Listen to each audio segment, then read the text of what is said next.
안녕하세요. 여러분들의 반도체 멘토 정인호 인사드리겠습니다.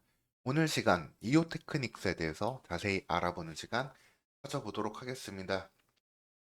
이오 테크닉스는 간단히 말씀드리면 레이저 종합 전문 기업입니다.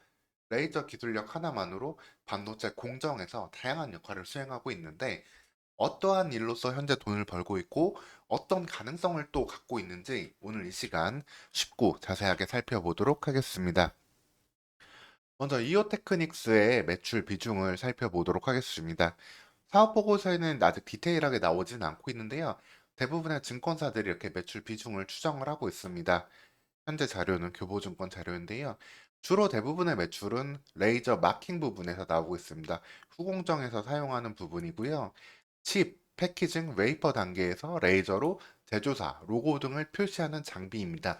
이 분야에서 이오테크닉스가 글로벌 점유율 70% 이상을 가져가고 있고 대부분의 관련된 기술도 국산화를 해낸 상태입니다. 이오테크닉스의 캐시카우인 사업 부분이라고 볼 수 있는데요.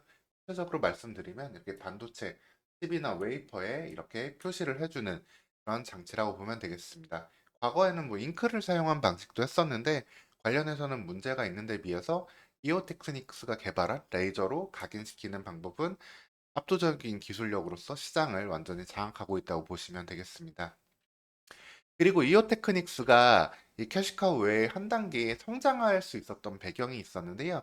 그건 바로 전공정에서 사용되는 요 어닐링 제품이 되겠습니다. 어닐링 매출도 13% 정도로 나온다는 걸 확인할 수 있는데요. 어닐링 제품이 실제로 어떤 역할을 해줬는지 자세히 살펴보도록 하겠습니다. 과거 주가 흐름에서도 이런 하나의 업사이클 때 한 단계 도약할 수 있었던 기대가 실제 역할을 해줬던 게 레이저 어닐링 장비였는데요. 2014년, 15년 레이저 어닐링 장비가 도입될 때 이오테크닉스는 한 단계 성장을 거듭했습니다. 이 어닐링 장비가 어떤 건지 말씀을 드리면 갭 필링 공정이라는 공정, 전공정에서 사용을 하게 됩니다.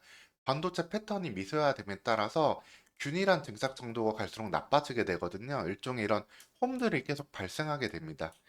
이를 레이저를 활용해가지고 갭을 메꿔주는 그런 역할을 하는 게 이오테크닉스의 레이저 어닐링 장비라고 이해를 하시면 되고요. 전공정에서 사용되는 수율을 높여주는 그런 장비라고 보시면 되겠습니다.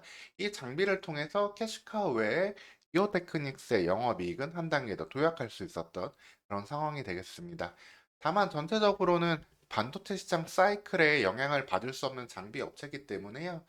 기본적으로 주가 흐름도 반도체 사이클과 똑같이 같다는 것을 볼 수 있고요. 현재도 2013년도 그와 같은 좀 답답한 흐름은 보이고 있는 상황이 되겠습니다.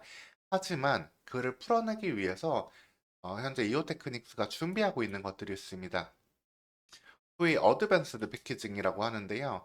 이제는 기존의 반도체 전공정에서 뭔가 수율을 높이고 성능을 높이는 거를 한계가 오다 보니까 후공정에서도 반도체 성능을 높이기 위한 과정들이 많이 나오고 있습니다. 반도체 칩을 조금 더 효율적으로 배치하고 효율적으로 패키징함으로써 성능을 더 끌어올리는 후공정의 이제 가치가 높아지고 있는데요.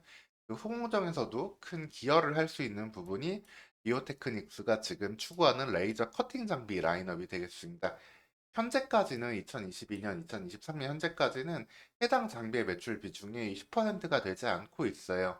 실질적으로는 뭐 이 주요 기술 분야에서 일본이라든가 해외 기업들이 이 분야를 잡고 있기 때문에 아직까지는 빈틈을 차고 들어갈 수 없었지만 이오테크닉스 갖고 있는 레이저 기술을 활용해가지고 이 어드밴스 패키징 시대에 지금 그걸 공략하려고 있다고 보시면 됩니다. 구체적으로 보면은 어떤 부분을 공략할 수 있느냐 설명을 드리겠습니다. 흔히 HBM이 지금 2023년 많이 화두가 되었죠. 이 말은 반도체를 계속 고층으로 계속 쌓아가면서 반도체가 할 수 있는 성능을 극대화하는 걸 얘기하고 있는데요. 8단 적층, 12단 적층, 16단 적층까지도 이야기를 하고 있는 상황입니다. 그러면 이런 과정에서 필연적으로 나오게 되는 일은 바로 이 웨이퍼의 두께는 얇게 되고 칩 간격은 축소가 되게 됩니다. 즉, 웨이퍼는 계속 얇아져야 돼요. 근데 그럼 이 웨이퍼에서 칩을 이렇게 떼어내야 되는데 이런 과정에서 기존의 장비들, 예를 들어 일본의 디스코사 장비들을 많이 사용하고 있는데 일본의 장비들만으로는 좀 이 부분을 제대로 다 해낼 수가 없는 상황이 된다라고 쉽게 이해하시면 되겠습니다. 웨이퍼 100 마이크로미터 이하에서 그리고 이상 때, 그 이하 때, 30 마이크로미터 이하 때 각각 필요한 기술이 더 고도화되고 있거든요. 이 부분에서 기술 변화 시점에 이오 테크닉스가 이 부분을 파고 들어갈 수 있는 가능성을 보고 있다고 보시면 되겠습니다. 물론 그냥 단순하게 기술력만 놓고 봤을 때는 여전히 일본의 기업들이 가치가 있을 수도 있지만 이오테크닉스는 아까 말씀드렸다시피 레이저 마킹 장비 때도 이때도 레이저 광원 기술은 다 대부분 자체 개발을 해냈어요. 그러다 보니까 이런 장비에 대해서 어느 정도 가격 경쟁력도 가져갈 수 있고 장비가 고도화됐을 때 장비가 신규 도입됐을 때 하나의 기여할 수 있는 가능성을 지금 높여가고 있다라고 보시면 되겠습니다. 그래가지고 현재 이오테크닉스의 이제 실적을 한번 보기면요.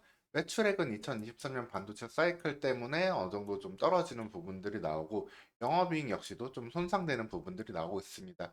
하지만 이 부분에서 한번 또 회복되는 모습은 사이클에 따라서 기대할 수 있고 추가적으로 이런 반도체 새로운 신규 시장에 대한 반도체 성장 시장에 대한 기여 그리고 기본적으로 레이저 마킹 또한 이런 시장 속에서 더욱더 수요가 증가할 수 있거든요.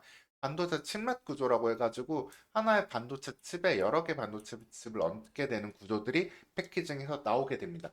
그러면 뭐가 되겠어요? 여기 반도체 칩마다 이런 마킹을 더욱더 정밀하고 더 많이 해야 될 필요성이 생기기 때문에 반도체 칩맛 구조 속에서 이오테크닉스의 성장성은 한 단계 더 올라갈 수 있는 매출의 캐시카우 증가는 확인할 수 있는 부분이 될 수 있다고 보시면 되겠습니다.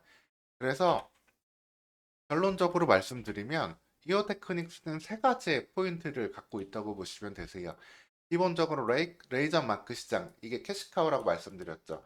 캐시카우에서 기본적인 사이클에 따른 매출 회복과 또 하나는 칩맷 구조에 따른 수요 증가에 따른 성장 기대감, 이 부분이 있을 수 있고요. 그 다음에 이오테크닉스의 한 단계 성장을 만들었던 레이저 어닐링 장비, 이 장비 역시 반도체 사이클에 따라서 수요가 변화하는 부분들이 좀 있는데 공정에서 사용되는 장비다 보니까요.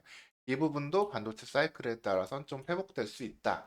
기본적으로 이 두 개 사이클에 대한 부분, 그리고 사이클 이상의 을 가져갈 수 있는 부분 보시면 되고 그 다음에 어드밴스드 패키징 속에서 이오테크닉스의 레이저 커팅 기술이 시장을 파고들 수 있다면은 이오테크닉스는 2014년, 15년에 한 단계 레벨업 했던 것 이상으로 2023년, 2024년, 5년까지 레벨업의 가능성을 볼 수 있는, 도약의 가능성을 볼 수 있는 종목이라고 이해하시면 되겠습니다. 그러면 이오 테크닉스에 대해서 더 궁금한 점 있으시면 댓글에 질문 남겨주시고요.